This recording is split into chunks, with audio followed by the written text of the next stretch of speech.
Okay, when we really have, we simmered it down to two key topics. So for the folks that had more than three, we're going to be the balance and just have two of them. But when we started talking about seniors and the use of technology, actually what came up is, what's the two most important things to a senior?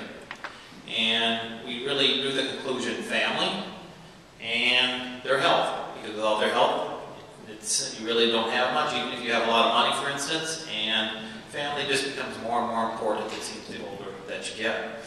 So what was interesting is we actually, and we made a couple assumptions, by the way, because there were so many topics that talked about not having available money, that tax incentives or anything like that, that it just wasn't realistic to use those as answers to our problems.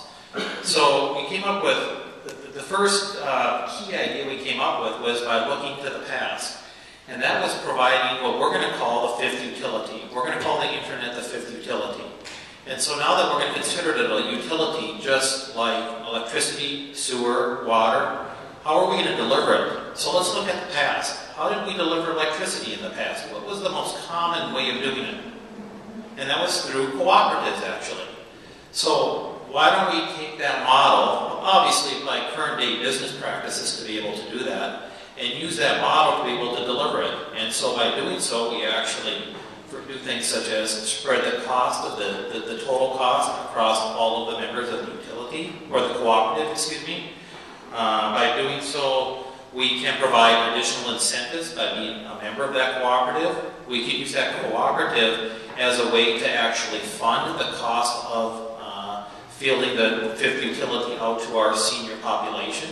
I mean, think about things here. Things that came up were things like advertisers that cooperate with the cooperative. They have it's almost like a way for them to pay for advertising. They may provide discounts to products that they would use in the home or something like that. So that was a way to actually pay for it as well as to be able to deliver the services. And let me see if I can read my own writing right there. But anyway, again, we looked at the past. It was interesting, actually, one of the members of our committee, Mary, had some history. One of the members of the company where she works at was out in North Dakota. He's about 85 years old. And he used the same model when they were delivering electricity to the business, or in that case, to the farms. And they wanted to get the electricity to the home. And by doing so, someone developed a business model to do just that. And so we really use a cooperative to be able to do that, and again, spread out the costs to be able to do that. The other thing that we came up with for ideas is simply legislative changes. It's time for legislation to catch up with the way technology actually works. There's a little bit of a history right there. One of them being that the Veterans Administration for years has actually been using technology. It tends to not be broadband technology. It tended to be more plain old telephone service, which is, many of us would say, is starting to go away. But they've had tremendous savings, primarily through healthcare, as a result of using technology. And when we said that statistically 89% of seniors want to stay in their home, if we can reduce costs by allowing that to take place through legislation that really just channels dollars differently.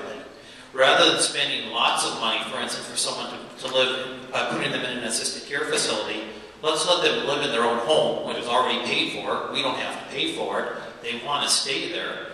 So if we can literally use preventative health care measures through telehealth and telewellness technologies, and by using broadband technologies to do that, to connect the doctor, to connect their care providers, a wide array of things, if you will, using, again, that fifth utility as that conduit, we're going to reduce the cost of healthcare. But somehow, we just need legislation to catch up to that to allow that to take place.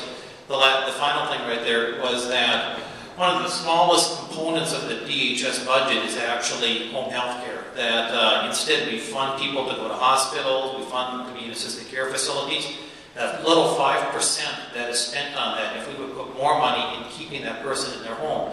So you actually are just moving dollars. You're taking the dollars out of the high dollar costing assisted care facility, moving them to the lower cost place where, let's face it, most home health care PCAs and stuff are earning what? $10, $12, $15 an hour, rather than having them in assisted care where it's costing $50, $60, $70. We're going to have a lower total cost of care as a result of just shifting those dollars.